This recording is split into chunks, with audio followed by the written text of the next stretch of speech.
श्रीगणेश जयंतीच्या मुहूर्तावर महापौर पदासाठी आरक्षण सोडत निघेल। या चिठ्ठीत महापौर बनण्याचं स्वप्न बाळगणाऱ्या अनेक इच्छुकांचं भवितव्य दडलं असलं तरी महापौर म्हणून ठाणेदार बनण्याची संधी आपल्याला मिळावी यासाठी शिवसेना शिंदे गटात शर्यत लागणार आहे। या पदासाठी अनेक दावेदार असून यामध्ये जुने जाणते, मावळे आणि रणरागिणी असणार आहेत, तर सत्तेपर्यंत पोहोचवण्यास मदत करणारे घराणेही आहे। मात्र हा बहुमान उपमुख्यमंत्री एकनाथ शिंदे कोणाला देणार हे पाहावं लागणार आहे। ठाणे महापालिकेवर शिवसेना शिंदे गटाची एकहाती सत्ता पुन्हा आली आहे। भाजप महायुतीत असून त्यांनी 2 वर्षांसाठी महापौर पदाची मागणी केली असली तरी ती इच्छा पूर्ण होईल असं चित्र नाही। त्यामुळे महापौर शिवसेना शिंदे गटातच होणार अशी स्थिती आता तरी कायम आहे। अशातच ठाण्याचा प्रथम नागरिक म्हणून महापौरपदी कोण बसणार याची चर्चा रंगू लागली आहे। यासाठी जबरदस्त फिल्डिंग लावली जात आहे। दरम्यान हा निर्णय 22 जानेवारी रोजी महापौर पदाच्या सोडतीवर अवलंबून आहे। त्यामुळे महिला आरक्षण आले तर काय आणि त्यातही ते कोणत्या जाती जमातीसाठी आरक्षित होतं का याकडे लक्ष लागलं आहे। परंतु जर हे पद सर्वसाधारण गटाकडे गेलं तर इच्छुकांची गर्दी अधिक वाढण्याची शक्यता आहे।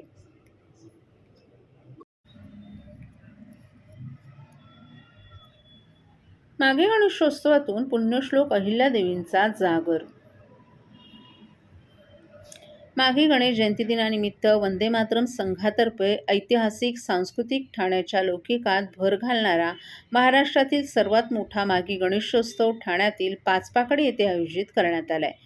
22 जानेवारी ते बुधवार 28 जानेवारी या कालावधीत हा भव्य दिव्य गणेशोत्सव होणार असून पुण्यश्लोक अहिल्यादेवी होळकर यांच्या त्रिशताब्दी जयंतीचं औचित्य साधून यंदा मध्य प्रदेशातील अहिल्यादेवी होळकर किल्ला येथील प्राचीन गणेश मंदिराचा भव्य देखावा साकारण्यात आला आहे। यंदा या महोत्सवाचं हे 4थं वर्ष असून उत्सवादरम्यान दररोज विविध सांस्कृतिक कार्यक्रम, व्याख्यान, भजन आणि मुलाखत असे वैविध्यपूर्ण कार्यक्रम आयोजित केले जात आहेत, अशी माहिती महोत्सवाचे संस्थापक, निमंत्रक तथा भाजप जिल्हा अध्यक्ष संदीप लेले यांनी एका पत्रकार परिषदेत दिली आहे। यावेळी संस्थेचे कार्याध्यक्ष सागर भदे यांच्यासह इतर पदाधिकारीही उपस्थित होते। ठाण्यातील पाचपाकडी परिसरातील कचराळी तलावानजीक परमार्थ निकेतन चौकात मागे गणेशोत्सवानिमित्त आकर्षक विद्युत रोषणाईत माहेश्वरी घाट येथील श्री गणेश मंदिराची भव्य प्रतिकृती साकारण्यात आली आहे। दररोज विविध उद्बोधक, प्रबोधन करणाऱ्या धार्मिक आणि सामाजिक कार्यक्रमांची रेलचेल असलेल्या महोत्सवाला मुख्यमंत्री देवेंद्र फडणवीस, उपमुख्यमंत्री एकनाथ शिंदे, भाजपचे प्रदेशाध्यक्ष आमदार रवींद्र चव्हाण, आशिष शेलार, प्रताप सरनाईक, संजय केळकर, निरंजन डावखरे आदींसह सर्वपक्षीय राजकीय नेते, सामाजिक कार्यकर्ते, उद्योजक आणि कलाकार भेट देतील। या महोत्सवात 22 ते 28 जानेवारी दरम्यान ज्ञान, माहिती, मनोरंजन आणि प्रबोधनाच्या कार्यक्रमांसोबतच दररोज सायंकाळी भजन कीर्तनही होणार आहे। तर बुधवारी 21 जानेवारी रोजी श्रींचं आगमन होईल। 22 जानेवारी रोजी श्रींची विधिवत प्राणप्रतिष्ठापना झाल्यानंतर महिलांचं सामूहिक अथर्वशीष पठण होईल। तर रात्री 8 वाजता ट्रम्प कार्ड प्रोडक्शन निर्मित आणि गंधार प्रस्तुत गीत गजानन हे गजानन महाराजांच्या पोथीचं सांगीतिक पारायण होईल। शुक्रवारी 23 जानेवारी रोजी आमोद रिसबूड हे गणेशाचे रूप आणि स्वरूप सादर करतील। तर शनिवारी 24 जानेवारी रोजी माघ मंदार कार्यक्रमात प्रज्ञा पंडित, मनीष पंडित, संतोष राणे आणि ज्येष्ठ अभिनेते, गप्पा गोष्टीकार जयंत ओक सहभागी होणार आहेत। तसंच दररोज सायंकाळी महाआरती आणि श्रींचं विसर्जन मिरवणूक निघेल। तरी गणरायाच्या दर्शनासाठी आणि सांस्कृतिक कार्यक्रमांसाठी ठाणेकरांनी मोठ्या संख्येनं उपस्थित राहावे असं आवाहन वंदे मातरम संघाच्या संयोजकांनी केलं आहे।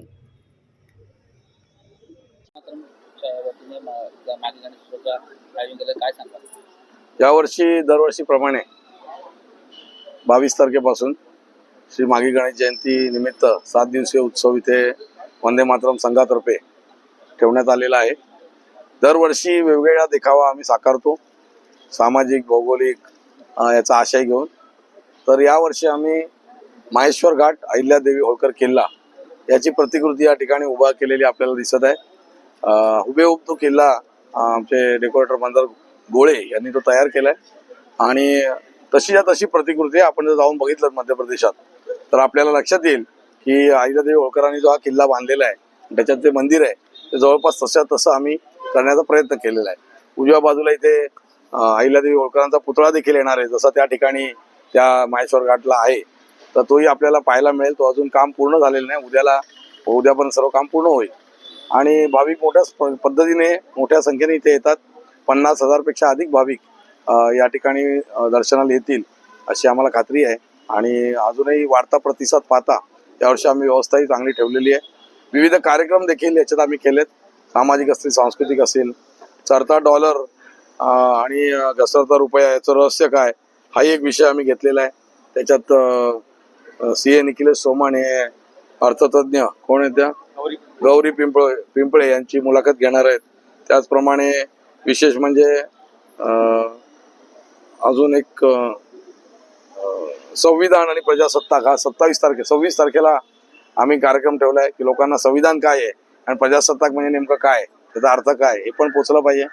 योगायोगाने 26 जानेवारीमध्ये येत आहे म्हणून ॲडव्होकेट उदय वारुंजीकर जे अत्यंत प्रतिष्ठित वकील आहेत मुंबईतले, ते या ठिकाणी दोन या विषयावर व्याख्यान देणार आहेत. अन्य देखील सांस्कृतिक कार्यक्रम या ठिकाणी आहेत. सर्व नागरिकांना आवाहन करण्यात येत आहे की सध्या डासांमार्फत पसरणाऱ्या डेंग्यू या आजाराचा प्रसार रोखण्यासाठी प्रत्येकाने पुढील प्रमाणे कार्यवाही करावी. डेंग्यू आजार एडिस इजिप्ती हा डास चावल्याने होतो. या डासांची पैदास साचलेल्या किंवा साचवलेल्या स्वच्छ पाण्यामध्ये होते. 8 दिवसांपेक्षा जास्त दिवस पाणी उघडे व साचून राहिल्यास त्यात डास अंडी घालतात. अंड्यांच्या अळ्या तयार होऊन पुढे डास तयार होतात.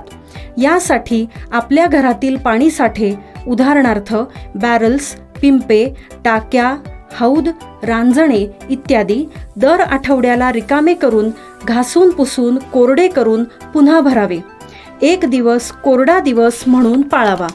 पाणी साठ्यांना घट्ट झाकणे बसवावीत किंवा जुनी साडी, चादर, धोतर यांनी बांधून झाकून ठेवावीत, म्हणजे डास त्यात जाऊन अंडी घालणार नाहीत. घराच्या गच्चीवर, आजूबाजूला, अंगणात कोठेही पाणी साचू देऊ नये. भंगार सामान उघड्यावर टाकू नये. उदाहरणार्थ टायर्स, प्लास्टिक सामान, कुंड्या, टाकाऊ वस्तू इत्यादी. अशा सामानात पावसाचे पाणी साठून त्यात डेंग्यूच्या डासांची पैदास होते.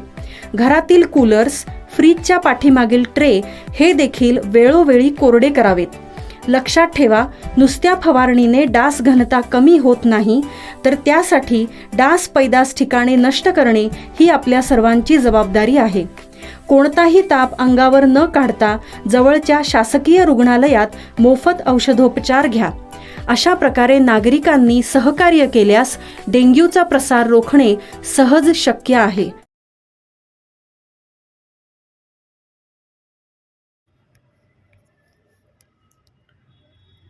ठाणे महापालिकेच्या निवडणुकीत 131 पैकी 75 जागा जिंकणाऱ्या शिवसेना शिंदे गट पक्षानं सर्वाधिक म्हणजे 11,12,000हून अधिक मतं घेतली असून हा पक्ष प्रथम क्रमांकाची मतं घेणारा पक्ष ठरलाय. तर निवडणुकीत अवघी एकच जागा जिंकणारा शिवसेना उभाटा पक्षाला 4,37,000हून अधिक मतं मिळाली असून हा पक्ष पालिकेत दुसऱ्या क्रमांकाची मतं घेणारा ठरला आहे.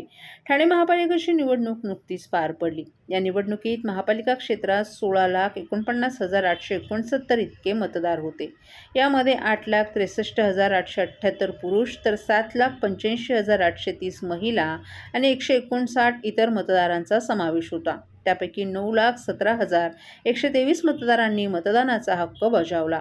यामध्ये 4,83,698 पुरुष तर 4,33,385 महिला आणि 40 इतरांचा समावेश होता. 4 सदस्य प्रभाग पद्धतीनं झालेल्या निवडणुकीत प्रत्येक मतदाराला 4 मतं देण्याचा अधिकार होता. मागील वर्षीच्या 58.8% मतदान झालं होतं. यंदाच्या निवडणुकीत 55.59% मतदान झालं.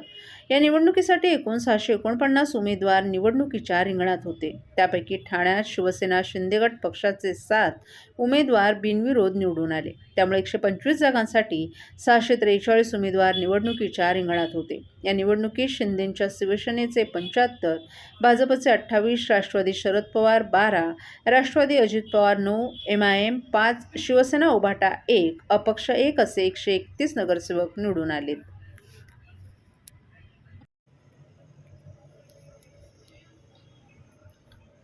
ठाण्याचे महापौर कोणाकडे जाणार याकडे सर्वांचंच लक्ष लागलं असतानाच पालिकेतील महापौर आणि उपमहापौर यांच्या दालनाच्या साफसफाईला सुरुवात करण्यात आली आहे. 2 दिवसांनी आरक्षणाची सोडत निघेल. त्यानंतर महापौरपदाच्या निवडणुकीसाठी प्रक्रिया सुरू होणार आहे. ठाण्यात शिवसेनेची जागा अधिक असल्यामुळे, बहुमत असल्यामुळे महापौरपद सेनेकडे जाणार आहे. तर भाजपनं देखील महापौरपदासाठी दावा केलाय. परंतु पालिकेनं आता कार्यालयाची स्वच्छता करण्यास मात्र सुरुवात केली आहे.